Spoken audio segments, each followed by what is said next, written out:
finally we have the surgery video. This is the surgery video that you guys have been waiting for so long, but we're finally here now.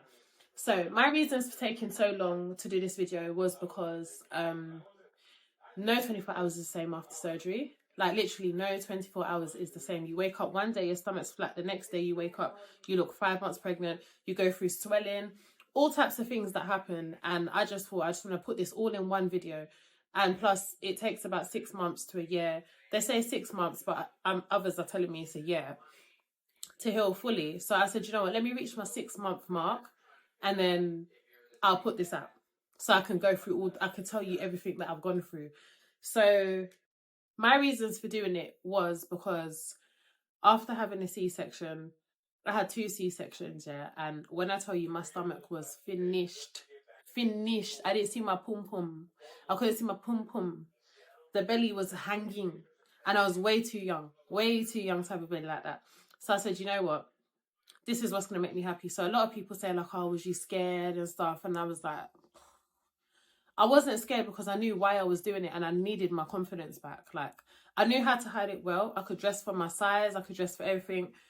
But I just shouldn't have been there to begin with. Like, it was crazy. Like, my skin was hanging. I was massive with the first pregnancy was fine. And then the second one, they ruined my stomach even more by the way they cut me was like this. So my stomach was going, oh, it was horrible. But yeah, that was my reasons for doing it. It weren't for vanity, it weren't for man. I'm not out here encouraging people to get surgery. This is not what this video is about. It's about people who actually genuinely want to have surgery for the right reasons and they don't know where to look. They don't know where to turn. Or do you get what I mean? So leading up to the surgery, I researched about 10 clinics and the only clinic that stood out to me was Belize Clinic. Right. This was more of like a spiritual feeling. I don't know if you guys are spiritual, but it was more of a spiritual feeling. I just gelled with them. Like speaking to them and speaking to the others, I was too scared. Like the other people weren't on point how Belize was. So I said, okay, cool, let me go with these people. We just clicked. They asked me for current pictures of my body. They asked for health history, blood type, and also I had to lose a bit of weight before I went in because I think the bigger you are is the more dangerous it is, like when you go underneath the anaesthetic. But also, when the more weight that you have on, your results are not as good. So if you lose the weight, like say you got massive arms or you're big, and then you go and get a tummy tuck and a BBL, like you're gonna look like Mr. Muscle Man. Do you get what I mean? Because your waist is snatched, your bum's nice and round, and then your arms are doing this. So they always say to lose weight for the best results if you're a bit fluffy around the edges. Do you get what I mean? So I lost a stone before surgery, which was amazing. And it helped me so much because after I had my surgery, everything was in proportion. I gave myself a 2 months time frame. So in that 2 months, I prepared everything. I took loads of vitamins. Vitamins I took was folic acid, vitamin C, vitamin D, B12, bromelain. Bromelain is really good for swelling.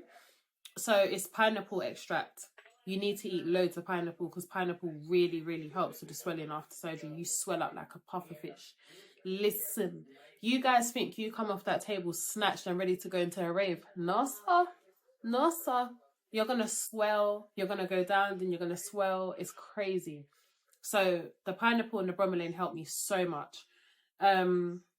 Also, what was in my bag was I got Dettol soap, pads for compression, so period pads. I used to stuff it down the side of my Faja because the Faja starts digging into your skin. It's so painful. But the period pads, like, it gives you extra cushion. Do you know what I mean? Like, softens up the blow around the waist. I got towels, arnica bruising cream because you bruise a lot after surgery. Mine cleared up within a week with the arnica cream. Itching cream, you get a bit itchy underneath there if you've had lipo. Gauze squares, black loose fitted clothes, and the strongest painkillers. So I was on the codeine and the paracetamol. So I got those ones. So how I felt going into surgery, I was happy but nervous. Like, I think the worst bit for me was leaving my family and my kids. So it was just like, oh, what am I doing? Do I really need to do this? But I knew I had to because I'd spoken to doctors prior to this. And the doctors had said to me, my muscles have separated like this. So no matter how much I go to the gym, no matter how healthy I eat, nothing's gonna fix it. I'll just be toned around the pouch, which didn't make no sense to me. So I think that was like the main reason why I was just like, you know what, you got this, you got this, you got this. This is something you're gonna have to do if you want to be happy with your body. Then, and I'm very prayerful. I prayed and I prayed and I prayed and I prayed the whole way there. I prayed to God. I swear, even God was probably looking down like, raw. So it's only now you chat to me, because honestly, I prayed so hard going into that surgery, and it wasn't even like the pain or anything I was thinking about. It was mainly like the death rates. And while I was there, a woman had died 7 days after her surgery. So when I got up from surgery, I was thinking, shit. Like, I saw it literally as soon as I got up from the surgery. Everyone was like, have you seen this? And I'm like, why are you not sending me this shit when I've just woken up? Like, my girl died 7 days after her surgery, and you lot are sending this to me now. So now, in my head, I'm there counting 7 days. On the 7th day, I'm like, bro, I'm still alive. Yo, I'm still alive. I think I made it. Like, it was hell. There was so many people dying in Turkey at the same time as me. Not from my clinic, but just around other clinics close by. And I was just like, oh, and it was all over Instagram. So that was like the worst thing for me. But other than that, I was good because I knew I'm blessed. I prayed to God. And before going into the surgery, I said to the man, don't kill me. Don't kill me. I need to go home to my 2 kids. My babies are waiting at home. And do you know what made it worse? When I was leaving, I said the goodbyes. Everyone comes to the airport to wave me off. They're like, oh, please call us when you get up. And I was just like, oh, you lot are making this worse. I'm going by myself. Like, oh my God, leaving the kids. And then my son gave me a teddy bear to carry with me as well. And he was like, Mummy, teddy bear. And I took it and I kept it by my bedside and I had it with me during the whole surgery. And it said mum on it. And I was just like, oh, this is my good luck charm from my baby. With this, I feel protected. I'm going to be fine. So yeah, that was going into surgery. Now, my first 24 hours in Turkey was, what did we do? So we done observations. They kept me in the hospital. I got there. It was so amazing. So amazing. Like, Belize Clinic really, really looked after me. Like, getting to the hotel was a bit scared because the hotel's on like one little alleyway thing. I was thinking, is this the right decision? Where the fuck am I? Like, I due to get robbed if I go downstairs, boy. But no, it was nice. The people out there were lovely. They picked me up in some nice highlighted car. The car looked like one highlighter coming down the road, flashing lights everywhere, one disco going on. I was like, yo, I like this treatment. And I had an assistant with me as well. So the assistant literally helped me do everything. Like, I didn't have to do shit for the whole 24 hours. But when I got to the hospital that night, that's when I was scared. Because I was like, oh, I'm here by myself. Like, the assistant's here. But what am I really talking to you about? And plus, they didn't really speak good English. So I'm there having to translate things on my phone. And I'm just like, oh, like, I need someone to talk to. Plus, the Wi-Fi was down in the hospital that I went to. On that particular night, the Wi-Fi was down. So I was just like, I can't even tell people. Like, no one don't even know that I'm here. Like, people can't call me. I can't call people. This is stress. So I was away from the outside world and it just became so lonely. But yeah, I just slept it off. I went and played Sims on my laptop. I just slept it off and I was like, you know what? In the morning, you've got your surgery. You're going to be happy afterwards. Just don't think about nothing negative. The morning of my surgery was, I think that's when shit got real. That's when it got real because, you know, they do the markup thing and I'm seeing so much marks on my skin. I'm like, rah, you lot are cutting a lot. How am I going to walk? And then on top of it, he decided to do lipo on my inner thigh on the day he's telling me. He's like, oh yeah, plus I want to add inner thigh lipo. So I'm like, oh, this is another thing added to the list. Shit. But whatever, let's do it. If you think this is what I should do, let's do it. Cool. Oh, also, I was scared about my scar. I was thinking, okay, I've already had the C-section scar, but what's this scar going to be like? Because it's longer. So I was worried about my scar. But it wasn't that bad. Like, it's on the bikini line. It wasn't that bad. So in the end, like I wasn't as like when I saw it, I was thinking, shit, it looks like they've cut me in half. But now it's like it's eased up a bit, and plus I'm massaging it every day with vitamin E oil. Also, another good thing to use for your scars is silicone tape. So silicone tape is like it's like a sellotape that you put over it, and you can bath with it. You can use, and plus it's a bit better because it blends in with your skin as well.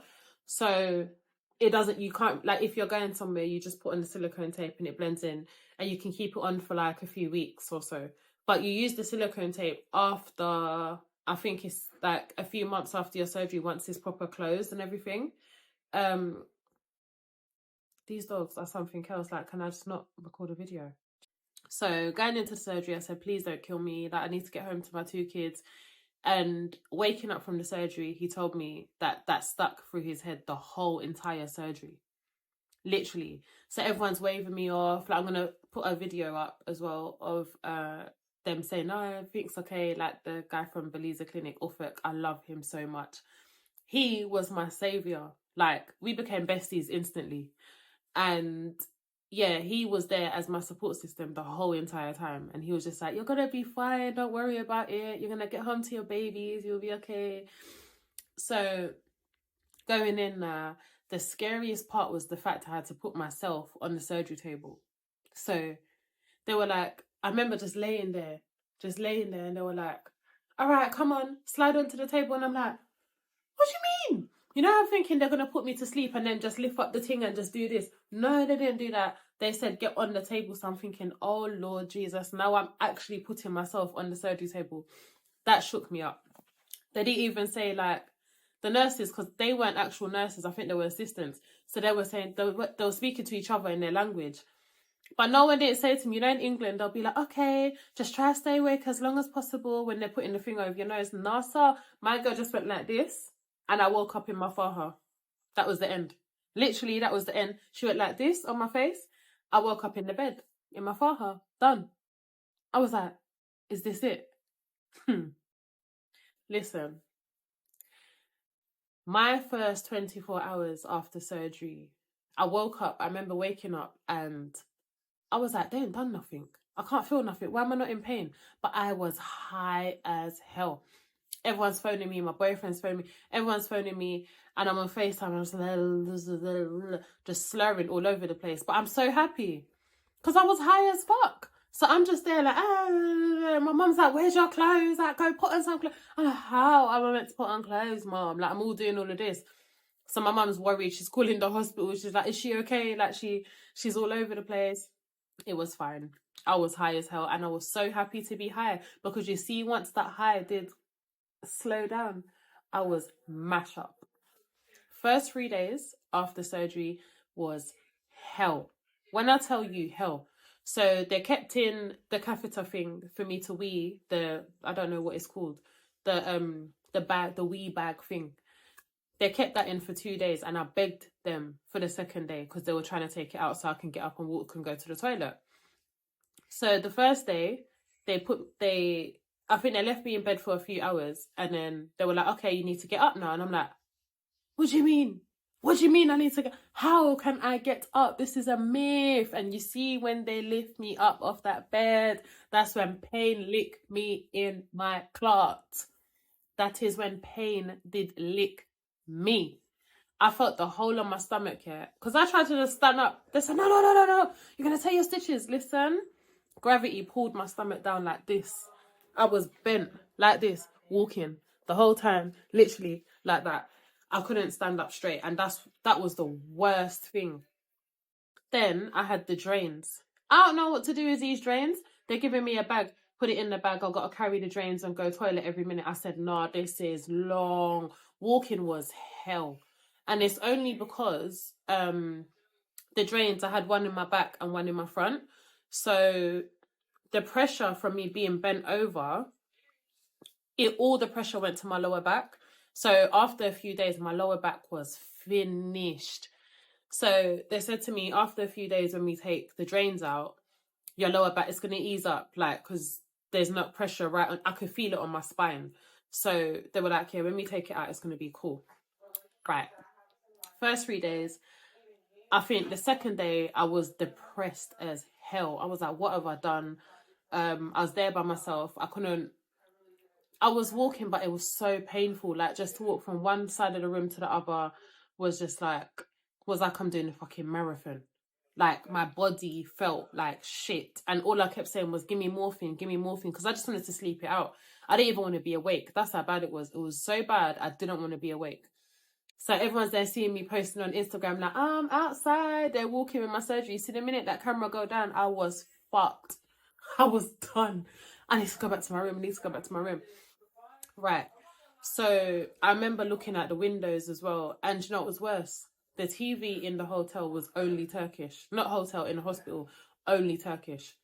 So I have nothing to look at but the window. And the window, I remember I used to look at the sunrise every morning and when it used to go down. And all I had a view of was like a few shops downstairs, but just the normal people just walking around. And I remember always looking at them thinking, I really took for granted how I walk straight. Like, I took walking for granted. Because this is crazy. Like, I can't walk properly. I'm bent up and my back's hurting. Like, am I ever going to walk straight? And the pain was so severe in my lower back to the point where I didn't think it was possible for the pain to stop. That's how bad it was. So, yeah, first 3 days I was depressed as fuck. On like the fourth or fifth day, my sister came when I'd gone back to the hotel. And when she came, that's when the whole thing just turned lit. It was lit. We was watching movies, we was taking walks around. That's when things started to ease up a bit. But the first 3 days after surgery, I'm letting you guys know from now, is hell. You're going to go through all the motions. You're going to cry. You're going to be upset with what you've done. You're going to go through a roller coaster. Like, it's the worst time ever, the first 3 days. After 3 days, it's calm. You start getting on because you're used to the pain after the 3 days. So after that, you're all right. I think to top it as well, yeah, on top of everything, I was starving. And all they were giving me was soup. And it weren't no nice soup. It was one little pot of soup with no solids in it, just this small little soup. And they gave that to me like 3 times a day. So I had no soup. I was begging. I was like, can I have a little bread? At least just a little bit of bread. And they were like, no, we just took your fats. Why are you eating bread? Like, you... They were on to me. Ufek was on to me. He weren't having me eat nothing unhealthy at all. He was like, no, we've just taken your fats. You can't, because your stomach can't break anything down right now. So I was like, all right, cool.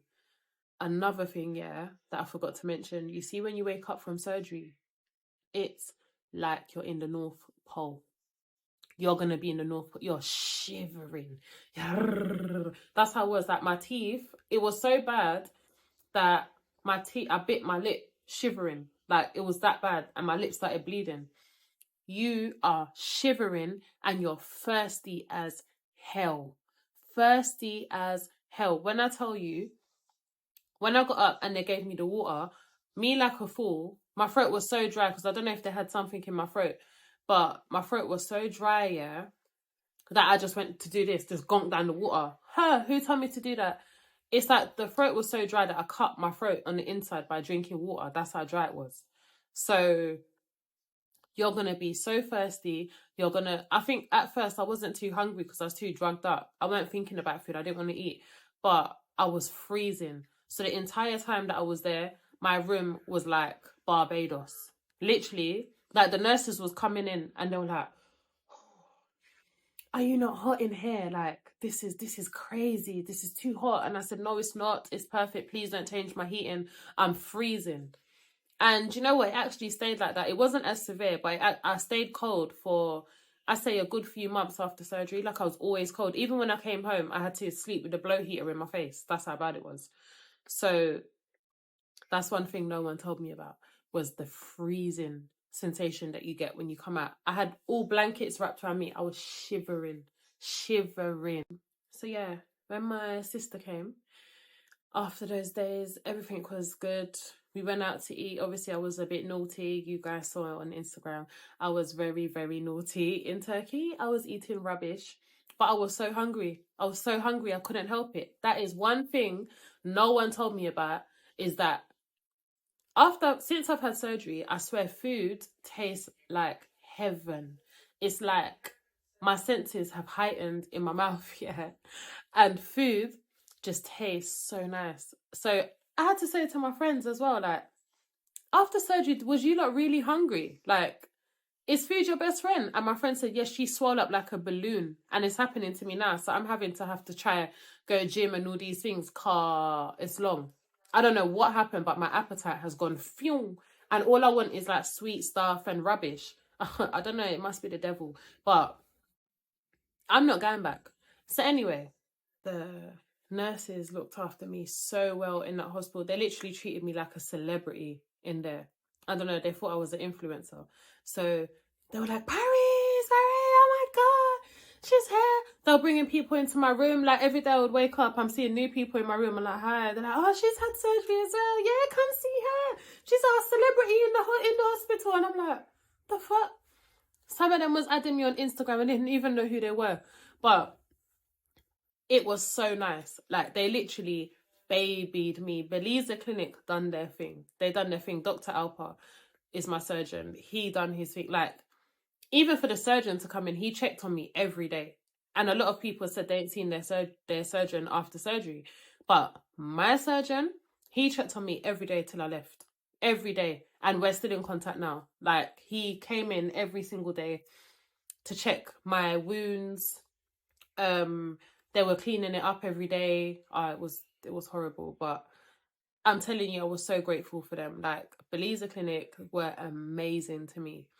Even food. So my first night at the hotel, I was like, oh my God, I'm here by myself. 'Cause my sister was coming in the morning. So I was like, oh my days, I'm here by myself. Like, how am I going to eat and stuff? And then Ufuk sent food to my room. So I was like, oh my God, like, is this all part of the service? How much do I owe you? He was like, no, everything's included. So they included my food, my medicines, my Faja, my transfers, my hotel. And with the hotel, like, I was thinking, okay, because I'm here for a certain amount of time, they ask you how long you're there for before you get there and basically accommodate you. So I said I'm there for 8 days. I didn't need to be there for 8 days, but they covered everything and there was no extra charges for nothing. Like, we went out to eat and stuff. He paid for everything. Everything was sorted. Like, I didn't have to fork out no extra for medicines.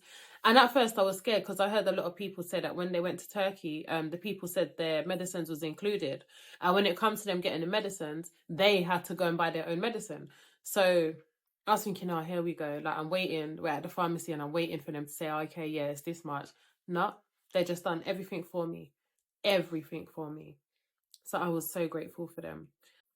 Also, they said to me I have to drink like 3 liters of water a day, which was making it all worse because this means I'm going to the toilet every 5 minutes. And obviously it's a struggle for me to get out of that bed by myself. So I'm there moving like one mummy trying to get out of the bed. That pissed me off. So I started to slow down on drinking the water, which was making it worse. And because of that, my drains ended up staying in for longer. So my drains were in for about 6 days, I think. Yeah, 6 days. Yeah, 6 days. After the drains came out, I'm telling you, my life was so much better in that place. My life was so much better. It's like all the tension from my back just went, my stomach, because of where they put it, it's so painful. Like, if you drop one, you're finished. Like, it feels like your insides are being tugged. So the drain, I'm gonna put a picture of the drains at the end of the video as well, so you guys can see my drains. Yeah, the drain removal wasn't nice. It wasn't nice, but they were so rough with it. They just went, just clipped it off my skin. It was stitched on my skin, you know. They just clip, took it off, pulled it out, and I was like, whoa, and that was it. That was the end. Okay, another thing I'm going to talk about now is massages. Massages are crucial to your surgery. No one told me about this. So everyone was saying, oh, have you booked your massages? And I'm thinking, oh, it's just a massage. Like, just book it when I get back. Like, who cares? It's just a massage. I'll just go get a massage. No. First of all, I didn't know how expensive they were. And second of all, how frequently I needed them. So while I'm in Turkey, I didn't have any, which was really, really bad. And it made my situation worse when I came back. So when I've come back, I'm now 2 weeks post-op. You're meant to get your massages like a few days after your surgery. So I'm now 2 weeks post-op. I've got fluid build-up where they've taken the drains out, and obviously I'm back. I weren't compressing properly because I was in too much pain. It was silly, I know. But because I wasn't compressing properly, I had fluid build-up in my stomach. The first massage I've gone in there, she's had to drain my stomach with a needle. So she's put the needle in my stomach and just drawn out all the thing, and I see my belly going flat. I was like, oh, I like this, but ow. But where she did it wasn't, I think it was just the thought of a needle being in my stomach that was hurting. It was an uncomfortable feeling because you feel it going in. Like, this whole bottom of my stomach where she put it was numb. So when she was putting it in, I didn't feel it, but you could, sometimes the needle goes in too far and it's like you could feel it on your bone. So that was mad uncomfortable. There was the drainage and then the massage. Honey, listen. That massage was worse than labour. No one told me about that. No one told me the massage is going to be that painful. You see, when she touched my lower back, listen, my whole body went cold and I was about to pass out. That's how bad it was. I have never felt a pain like that in my life. And my massage lady is so good, like, but her hands are hard. She dug through and I could feel the lines, like where the rods were for the lipo. She was digging along them lines and it felt like it was crippling me. Literally, I've never ever felt a pain like that in my life. So yeah, first massage was hell. I think it got better around, I say about a month later. And I had to go 3 times a week as well. So 3 times a week, I'm going through this mad pain and it's not getting no better. Like, not getting no better. I think it got better after, I think about a month. After a month, the pain started easing and it was starting to get a bit easier to handle. So I was like, okay, cool. But listen, make sure you lot save your money for your massages before, because the money for your massages will lick you in your clout when you come back. Listen, I had other people who had surgery and they were paying like $150 for their massages per session, per hour. They were paying like $150. People charge mad prices. My one, thank God, was only £40. But £40 times 3, that's £120 a week after I just paid big money for surgery. So make sure you stack or you book them from before. This is something I didn't do. I didn't do that from before and I regretted it afterwards because it was like, Jesus, like, not only am I having to pay for all these massages, but I'm also having to change my Fajas. So Fajas are crucial in this situation and I weren't taking it seriously. So every time when I was going for my massages, obviously she's draining out all the fluid and stuff, so I'm losing more and more weight, so my waist is getting smaller. When the waist is getting smaller, I now have to go and take in my Faja. So every time I'm taking in my Faja, my waist is like this. That costs money. Also, you need a few because you have to live, eat, sleep, shit in the Faja. You can't take the Faja off because when you take it off, it's like your skin feels like it's... The only way I can explain it is it feels like fluid is just running through your body. Like your body starts screaming for the Faja when you put it on. When you take it off, you're just like, oh, like I need to get back in my Faja. As soon as you put it back on, you feel comfort again. So you need at least, I had about 4 Fajas because I need to wear them every day. And I was taking them off, washing them, changing it. Like, listen, it wasn't nice. Like sleeping like a mummy in that Faja was hell. The most uncomfortable sleeps I've ever had. Like, I remember one night, because they put fat in my thigh as well. I said, listen, I don't care if the fat dies. I don't care what's happening. I need to sleep on my side because I can't sleep on my front. And I remember struggling the whole night. I was there for like 2 minutes and I had to move back onto my back. I was literally laying there like this, like a corpse. I couldn't move. I was just there like this. This is how I used to sleep every night, on my back with my BBL pillow underneath my legs. Pillows, like I had all pillows all down my back and everywhere. And my legs elevated so I don't get a blood clot. That's how I used to sleep. And it was crazy. It was so uncomfortable. Like, I usually sleep on my stomach to go to sleep or on my side. And I'm just there on my back. Listen, if you're from the Caribbean, you'll know you don't sleep on your back because that's when doppy enter your body. So I'm there sleeping on my back thinking all types of people is coming into my body now as I'm just laying there. So I used to try to turn and try. I couldn't do it. Another thing some surgeons tell you is to feed your fat. Now, you can feed your fat, but you don't eat junk. This is where I went wrong. I started feeding the fat way too much. You're meant to eat like avocados, nuts, like healthy fats. You're not meant to eat no burgers. They say reduce the salt as well in your food, because apparently salt makes you swell up. So if you reduce the salt and drink loads and loads of water, you're meant to drink about 3 liters of water every single day after surgery, just to flush your system and to make sure that everything's clean. You need to be clean on the inside. You know what I mean? People, and plus the maintenance. People always say, oh, why is this girl in the gym acting like, not me personally, obviously, because you like ain't seen me in no gym, but people always say, oh, why is this girl in the gym like pretending like she got her body from the gym? No, it's not that. After having surgery, like, we all think you're going to come off the table snatched, ready to just walk in the club. Yes, I'm a baddie. Yes, I'm a baddie. No, it don't work like that.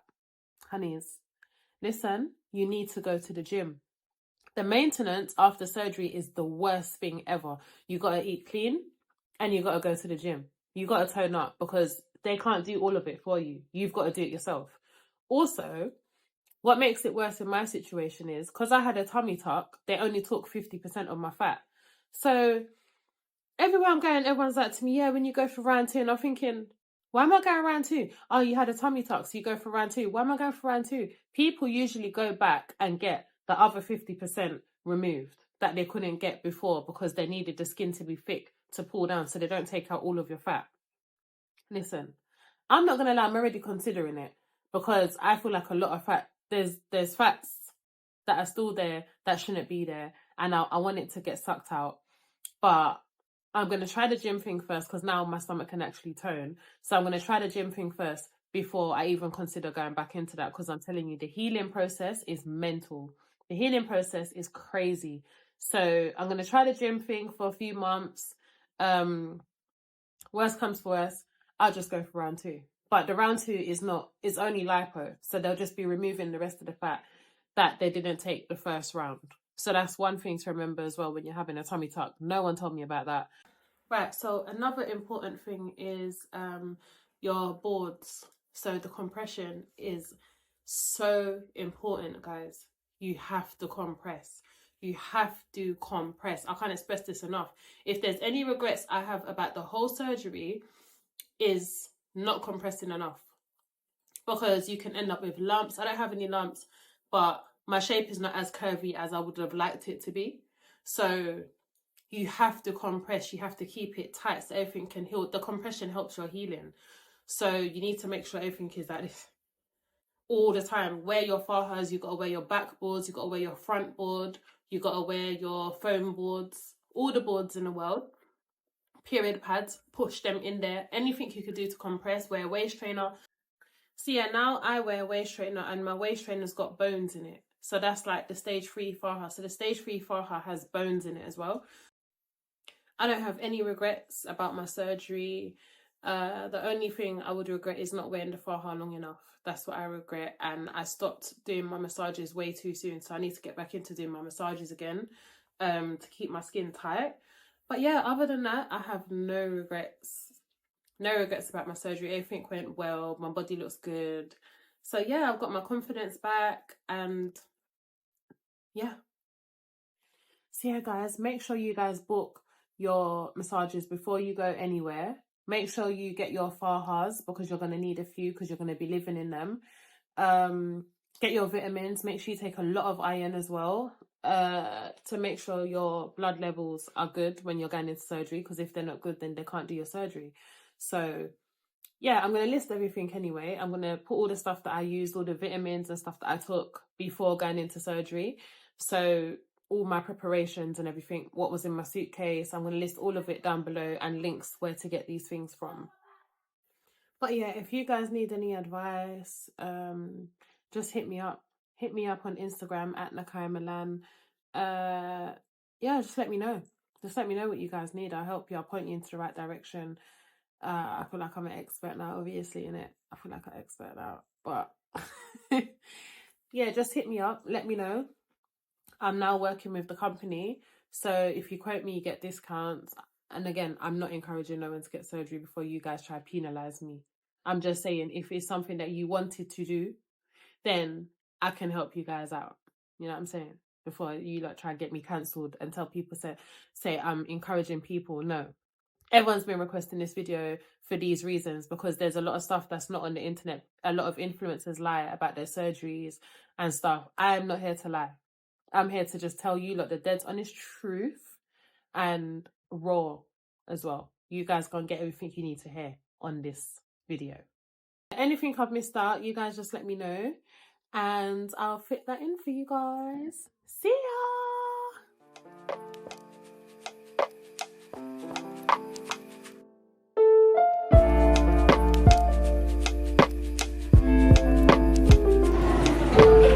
Bye-bye. Don't worry, everything will be good.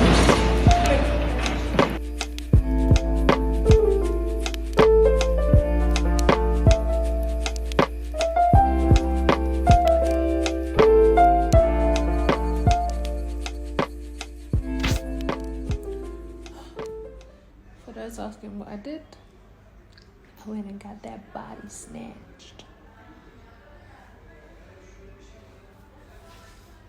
Can't really see much now, I'm all swollen and this is so thick. When this comes off, I'll see my waist. But yeah. I don't want a sandwich. I want chocolate.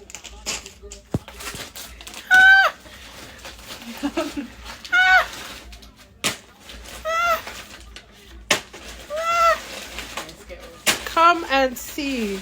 Bad influence. Come and see.